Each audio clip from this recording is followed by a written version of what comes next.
Hey you guys, Irene Lyon here, and I am standing in a park really close to where I live, but a park that I've been to since I was old enough to drive. I've come walking here, but this specific area I've never come across, and I'm in complete shock that I've never been to this part. I'm in the heart of Vancouver. And the reason I wanted to start filming something right now is because it's making me tune into the importance of learning how to follow our impulses. So I ended up here because I'm driving home. I was coming up from the States today, and I wanted to just get out, stretch my legs, walk a little bit. But I didn't feel like going to the normal entrance. And I knew there was an entrance just down the way here. So I started to go for a walk, and realized that that entrance had too many power lines over it, really like high voltage electricity. And I'm really sensitive to that stuff, so I'm like, I could hear my cells saying like, turn around, go back home, go to the beach. I live by the ocean, so obviously that's a great place to walk as well. So I was on my way to do that, driving my car, and then I saw this street, and something just told me go down that street. So I did. And I ended up at a gravel lot, and lo and behold, there's a trail. I'm like, well, let's just check this trail out. So I did, and now I'm here. And it's beautiful. There's this bog, and then there's more trails heading in over there.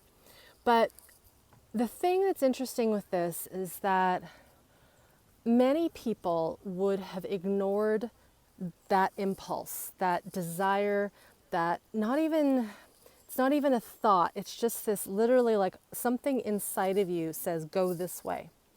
And in the work I do with my clients, in my groups and in private work, one of the first things I teach them is how to follow their impulses. Now, by impulses, I don't mean eating all the cookies out of the cookie jar or, exercising obsessively and hurting yourself, or not exercising at all. So there's fine tuning to this. But for me, it's following our biological impulses, what our internal system is trying to tell us.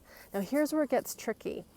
If we have had upbringings where we were not allowed to follow our impulses, which is way too many people who are currently adults in our world. It starts really, really young. It can start as young as infancy, when babies are being sleep trained and even fed on a schedule as opposed to when they're hungry. It starts really young. It then goes out into kindergarten. One of the biggest traumas that my clients have is around going to the bathroom. So in kindergarten, at least old school kindergarten when I was in school, you had to put your hand up to go to the bathroom, and only one person was allowed to go at a time, which is really hard for someone that's young when they have to go. And inevitably what happened to a lot of these kids is they ended up peeing in their pants or even pooping in their pants. And then they would get humiliated, they would be made fun of, and then they were scolded for that by the teacher. And it's just ridiculous. The other way that we were untaught how to follow our impulses, emotions, not being allowed to cry, to be angry, to be sad, or being too boisterous and too creative and silly and being told to be quiet.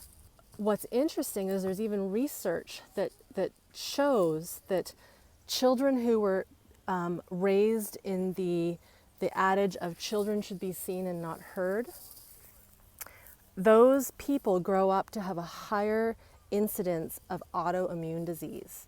Now, I've worked enough in this field to know why that is.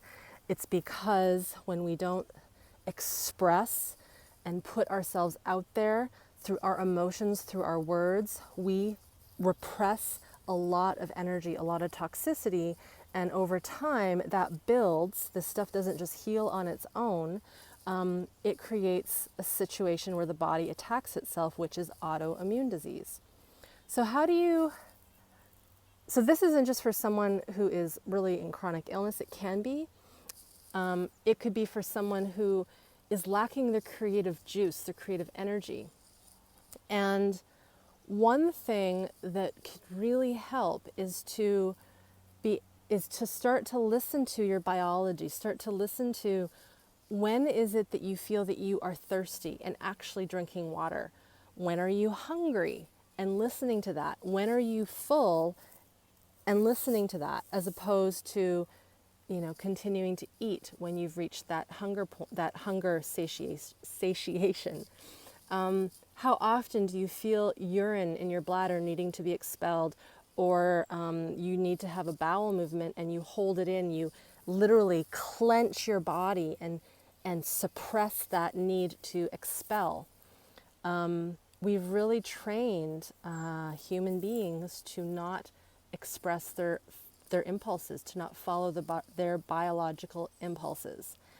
And one of the ways that I teach my clients to start to listen to themselves, to have more self-awareness, is through these basic things: hunger, thirst, needing to go to the bathroom, when needing to rest when they're tired.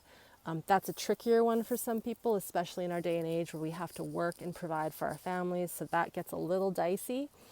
But if you can start to listen to your cells, listen to your bladder, listen to your colon, and listen to just these basic biological impulses that we all have as a primary exercise in self-awareness, that's the first step. And then you would actually be really amazed at how that can trickle into other parts of your life. Speaking up, knowing when to take a turn to come check out a beautiful outdoor area, when to have that important conversation with your spouse, when to take a vacation, when to work through the night because you're really creative. It's important to listen to these impulses, or at least start to ask the question, can I sense some of these impulses, as a primary step, as a first step. Just give it a go. Try it out for a few weeks. Let me know how it goes. I know it might sound really remedial and really simple, but at the basics of our biology and our intuition and something called our interoception, which is our capacity to hear and listen to our internal sense, we're simple in that, and yet we've complicated it with all sorts of tactics and positive thinking and behavior changes and strategies and management tools. And what if we could just be really easy on ourselves in how we start to improve our capacity to listen, to be aware, to know when to take the next step or not take the next step. I'm grateful that I listened to my impulse today. I'm grateful that I listened to my impulse when I met my husband, when I divorced my first husband. I'm grateful for the impulses that I've been cultivating over the last few years in creating this content. I've been sitting here recording this, and it's hot outside, and there's been some passerby, and yet I continue. But I'm listening to that. If something had said to me, now go home and record this, then I would have already done that. But something said, no, stay here, record this. So that is my little practice suggestion for you today. How can you start to follow your biological impulses and really listen, and know that that has an effect? It can ricochet into how you think around creativity, how you work with your clients, how you feed yourself, how you decide, all sorts of things. Thank you for being here, and until next time, take very, very good care.